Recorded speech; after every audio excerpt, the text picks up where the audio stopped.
On this vote, the yeas are 57, the nays are 42. 3/5 of the senators duly chosen and sworn not having voted in the affirmative. The motion is not agreed to.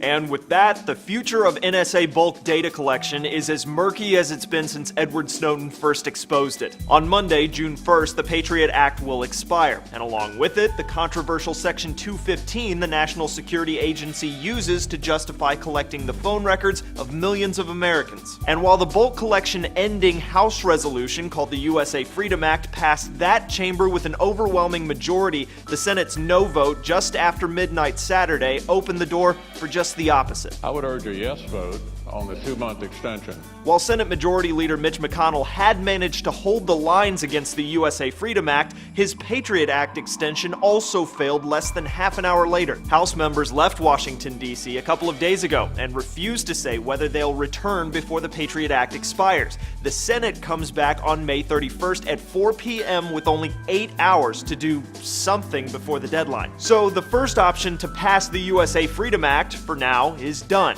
The second option, to extend the Patriot Act, is also done. The Senate rejected even a 2-day extension that could have put some pressure on the House. The next option? No one's quite sure. McConnell basically tried to strong-arm his weary upper house colleagues who were keen on leaving town for the Memorial Day break. He focused the Senate's last day before the recess on passing fast-track trade legislation for President Obama and hoped procrastination and exhaustion would work in his favor. But it didn't, leading some outlets like Politico to go so far as to label McConnell's strategy a backfire with no clear way to move forward. In the end, the problem isn't the House. It's right in front of McConnell in the Senate, and he's betting the 8 days and some time away from Washington is the solution.